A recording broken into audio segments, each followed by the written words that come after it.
आज हम लोग topper classes new area Nawada में पढ़ेंगे क्लास 12 के लिए सीबीएसई एग्जामिनेशन के लिए बहुत ही इम्पोर्टेंट चैप्टर इनऑर्गेनिक केमिस्ट्री में वो कोऑर्डिनेशन कंपाउंड्स है। और कोऑर्डिनेशन कंपाउंड्स में पढ़ेंगे हम लोग chemical bonding of the complex compound. तो हम लोग चार एग्जाम्पल कर चुके हैं, ये 5वां एग्जाम्पल है। किसका केमिकल बॉन्डिंग करना है? तो NiCN4 2-, this is the complex ion.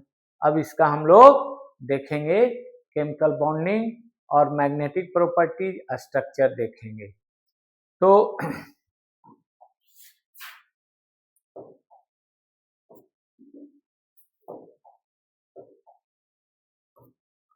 यहां पर हम लोग देखेंगे निकेल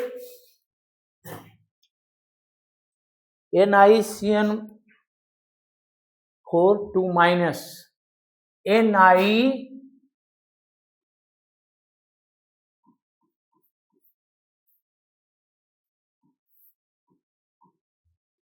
ये निकेल का है, साइनाइड का कॉम्प्लेक्स आयन, यहाँ लिगेंड साइनाइड है और ऊपर चार्ज 2-। तो कोई भी ऐसा क्वेश्चन करने के लिए जनरल कॉन्सेप्ट क्या है? इसका ऑक्सीडेशन नंबर मालूम करेंगे। कैसे निकालेंगे? तो x मान लेंगे निकेल को, x -4, ये -1 होता है एक का, तो 4 का -4 हो जाएगा। और यहाँ राइट साइड में जो ये चार्ज रहता है वो लिखा जाएगा -2। तो x बराबर क्या हो गया? 4 - 2 यानी +2। यानी निकेल किस सिस्टम में होगा? निकेल का सिस्टम यहाँ होगा 2+, निकेल 2+ आयन में होगा। सेंट्रल हीरो जो मेटल है कॉम्प्लेक्स कंपाउंड का वह 2+ में है। तो यहाँ पर हम लोग बॉक्स डायग्राम बनाएंगे। अब 2+, निकेल 2+ का क्या होता है? 3D8 सिस्टम है। निकेल 2+ इज 3D8 सिस्टम, इसको याद किए रहेंगे। अब निकेल जो है उसका बॉक्स डायग्राम बनाते हैं, निकेल 2+। अब 3D यहाँ 5 होगा, 1 2 3 4 5। अब ये हो गया 3D8 और यहाँ हो गया 4S और ये हो गया 4P और यहाँ हो गया 4D, 1 2 3 4 5, ये हो गया 4D। अब D8 3D8 सिस्टम है, इसको फिल करेंगे। यहाँ पर फिलिंग ऐसे ही अपने मन से 2 2 4 6 2 8 यहीं तक खत्म नहीं कर देंगे, पहले से 2 2 लड्डू नहीं डालेंगे। ये हुन्स रूल के अनुसार डिस्ट्रीब्यूशन होता है। हुन्स रूल कहता है कि पहले एक एक लड्डू दीजिए और फिर जो बचा उसको फिर से डबल कीजिए, यानी electron first singly then paired up. तो यहाँ पर 1 हो गया, ये हो गया 1 2 3 4 5, ये 5 लड्डू बढ़ गए, अब बचा 3, तो ये हो गया 6 7 8। तो 8 इलेक्ट्रॉन्स का फिलिंग ऐसे होता है according to Hund's rule, otherwise it will be wrong. तो यहाँ हो गया। अब यहाँ ध्यान देंगे, ये साइनाइड जी हैं, साइनाइड बहुत स्ट्रॉन्ग फील्ड लिगेंड के कैटेगरी में आता है। हमने बताया था कि अमोनिया हो गया, साइनाइड हो गया, carbon monoxide strong field ligand है, तो उसका कैटेगरी याद रखना पड़ेगा। तो ये साइनाइड है स्ट्रॉन्ग फील्ड लिगेंड, यानी जब ये कॉम्प्लेक्स बनाएंगे निकेल CN4 2-, तो क्या होगा? तो ये पेयर्ड हो जाएगा।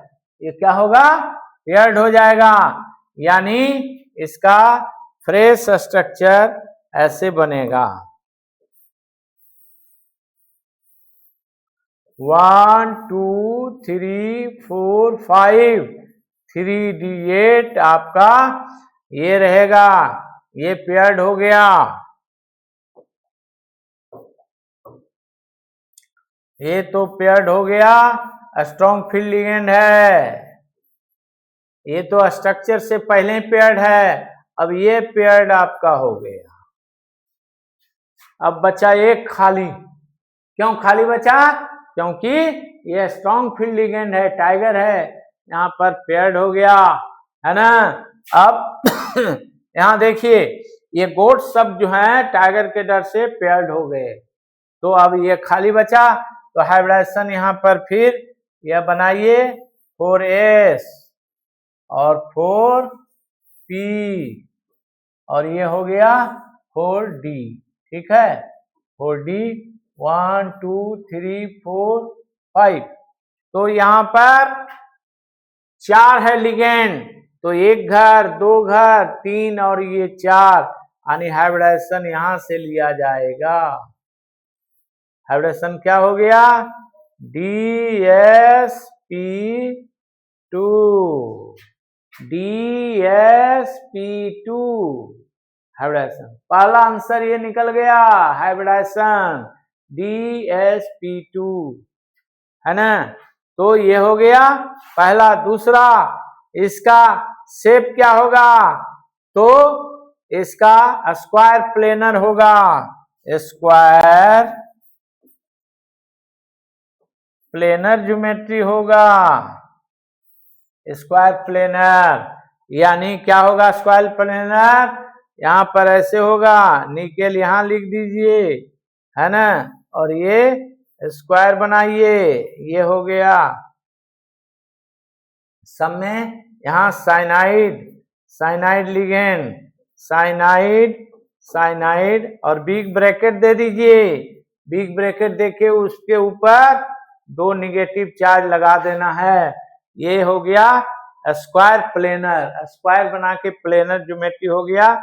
4 लिगेंड 1 2 3 4, है ना, ये डायगोनली चारों रहेंगे, तो ये स्ट्रक्चर हो गया स्क्वायर प्लेनर।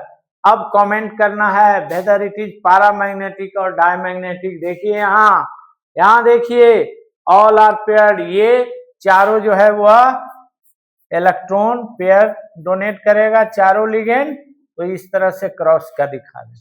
अब यहाँ जब इसके हम हाइब्रिडाइज्ड स्टेट में देखते हैं तो कोई भी अनपेयर्ड इलेक्ट्रॉन नहीं है, ऑल आर पेयर्ड, इसलिए लिखेंगे there is no any unpaired electron, hence it will be diamagnetic। तो थर्ड पार्ट का आंसर क्या हो जाएगा?